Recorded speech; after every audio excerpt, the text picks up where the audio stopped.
पाहुयात पुढची बातमी। जळगावच्या चाळीसगाव तालुक्यातील पाटणादेवी परिसरात मुसळधार पाऊस झाला आहे। पावसामुळे डोंगरी नदीला पूर आलाय। त्यामुळे पाटणा निवासिनी चंडिका देवीच्या दर्शनासाठी गेले अनेक भाविक अडकून पडले। नदीच्या पाणी पातळीमध्ये वाढ झाली आहे, त्यामुळे भाविक या ठिकाणी अडकले। तर याविषयी अधिक माहितीसाठी आपले प्रतिनिधी विजय वाघमारे हे आपल्या सोबत फोन लाईनवर जोडले गेले आहेत। विजय, काय सांगाल? आपण बघतोय की डोंगरी नदीला पूर आलेला आहे, मोठ्या प्रमाणामध्ये पाणी वाहताना दिसतंय। सध्याची काय स्थिती आहे आणि जे भाविक अडकले होते त्यांना बाहेर काढण्यात आलंय का? निश्चित जळगाव जिल्ह्यातील चाळीसगाव तालुक्यामधील पाटणादेवी परिसरामध्ये मागील काही तासांपासून मुसळधार पाऊस सुरू होता। म्हणजे मागील 2 दिवसापासून चाळीसगाव तालुक्यात मुसळधार पाऊस सुरू आहे, परंतु आज पावसाने रौद्ररूप धारण केलं आणि या पावसामुळे पाटणादेवी परिसरात नदी जी होती त्या नदीला अचानक पूर आला आणि पूर आल्यामुळे मंदिरात दर्शनासाठी जे भाविक गेलेले होते त्या ठिकाणी ते अडकून पडले। जिल्हा प्रशासनाने याची दखल घेतलेली आहे आणि लवकरच त्या भाविकांना ते मंदिरातून सुखरूपपणे बाहेर काढण्यासाठी रेस्क्यू ऑपरेशन हे राबविण्यात येणार असल्याची माहिती प्रशासनाने दिली आहे। खरा बरोबर आहे विजय। आता हे रेस्क्यू ऑपरेशन कधीपासून राबवलं जातं तेही बघावं लागेल, कारण संध्याकाळ झालेली आहे आणि त्या भाविकांना बाहेर काढणंही महत्त्वाचं आहे अंधार होण्याच्या आधी। त्याच्यामुळे कधीपर्यंत हे रेस्क्यू ऑपरेशन राबवलं जातं त्याविषयीचे प्रत्येक अपडेट आपण घेत राहूया। धन्यवाद तुम्ही दिलेल्या या सविस्तर माहितीसाठी।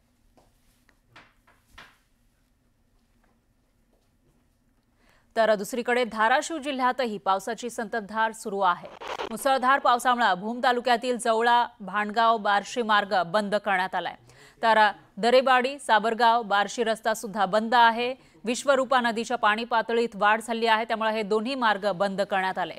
तर अर्सोली मध्यम प्रकल्पही ओव्हरफ्लो झाला आहे, त्यामुळे परिसरातील गावांना सतर्कतेचा इशारा देण्यात आला आहे।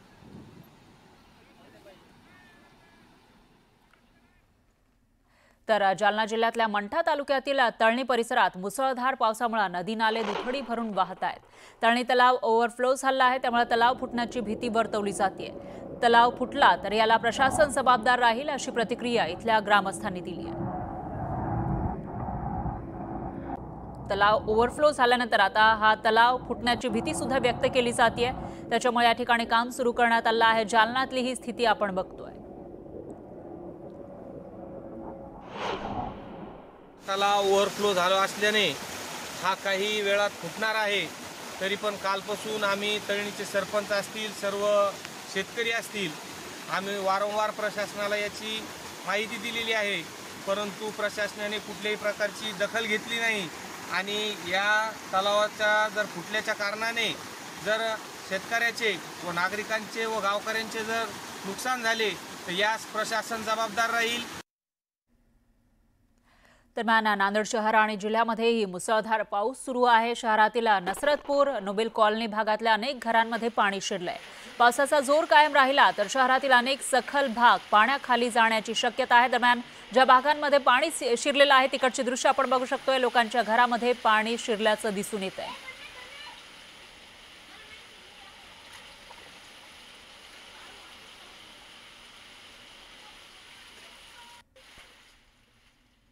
तर गोंदिया जिल्ह्यातही सकाळपासूनच मुसळधार पाऊस सुरू आहे आणि यामुळे संपूर्ण इथलं जनजीवन हे विस्कळीत झालं आहे, कारण जल हे लोकांच्या घरामध्ये शिरलेलं आहे आणि त्यानंतर लोक आपल्या घरातून हे पाणी बाहेर काढताना दिसून येत आहेत।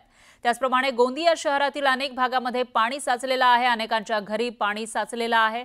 तर लोकांचे सकाळपासूनच घराबाहेर पाणी काढण्यासाठी धावपळ या लोकांची सुरू असल्याचं दिसतंय। घरामध्ये पाणी शिरल्यानं लोकांचे मोठ्या प्रमाणामध्ये नुकसान झालेलं आहे, त्यांचे हाल होताना दिसत आहेत। तर नुकसानाची भरपाई द्यावी अशी मागणी इथल्या नागरिकांनी केली आहे। सकाळपासून आम्ही जसं उठलो तेव्हा पाहिलं की आमच्या घरामध्ये पाणी भरून होतं। मागं नाली नाही आहे, त्याच्यामुळे आम्हाला इतका गैरसोय होऊन राहिला। आमचं सगळं अनाज खराब होतो, दरवर्षीचं आहे हे असं। आणि कांदे आहे, भाजीचे आहे, सगळं म्हणजे आमचं खूप नुकसान होऊन राहिलं। तर प्रशासनाने आमचं हे आहे की आम्ही गोंदियाचे शिवनगर आहे रिंग रोडला ह्या रहिवासी आहो, तर इकडे लक्ष द्यावे आणि नालीची व्यवस्था करावे, रोडही करावे असं आम्ही प्रशासनाला आग्रहाची विनंती करते। आणि हे दरवर्षीच्या आमच्या नुकसानाची भरपाई करून द्यावी आणि नुकसान झाले नाही पाहिजे पुढच्या वर्षीपासून आमचं। घर में पानी की वजह से इतना सामना करना पड़ रहा है। 2 छोटे बच्चे हैं, 3 पेशेंट है।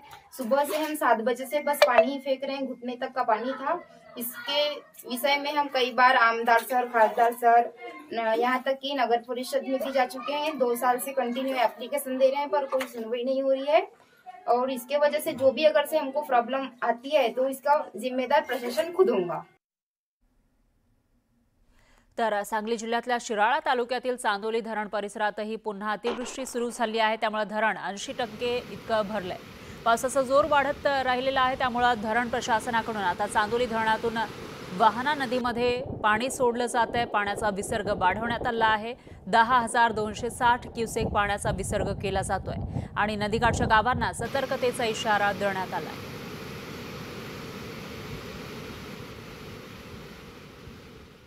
दरम्यान भंडारा जिल्ह्यामध्ये आज सकाळपासून पावसाची संततधार सुरू आहे, तर या पावसामुळे वैनगंगेची पाणी पातळी वाढण्याची शक्यता आहे।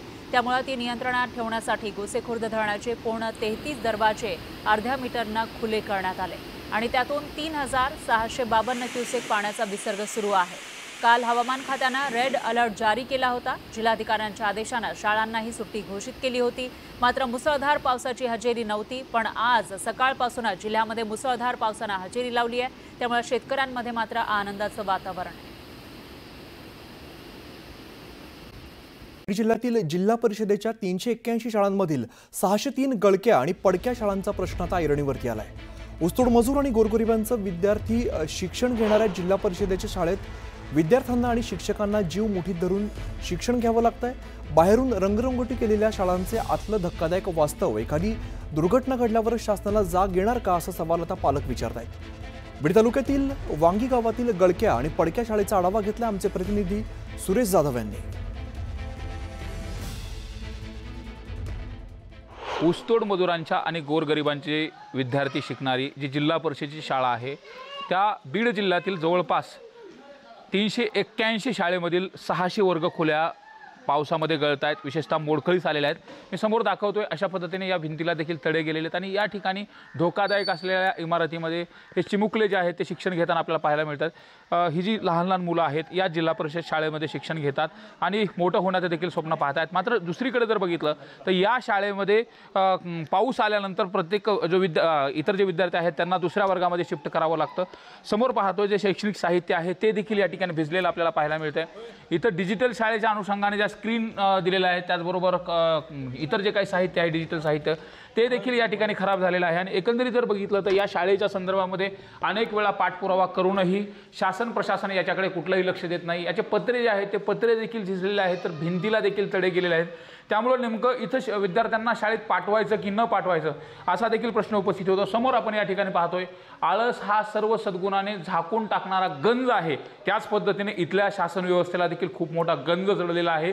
आणि ह्या ज्या शाळा आहेत या शाळेच्या संदर्भामध्ये दुरुस्तीच्या संदर्भात कुठलाही उपाययोजना केली जात नाही। आता इथलचं जे प्रशासन आहे त्यांनी एकंदरीत या ज्या मोडकळीस आलेल्या बीड जिल्ह्यातील तब्बल ज्या 381 शाळा आहेत त्या शाळेला निधी देणार कधी आणि या गोरगरिबांचं जिल्हा परिषद शाळेतलं शिक्षण यांना सुखकर पद्धतीने घेता येणार का, हे देखील पाहणं महत्त्वाचं असेल।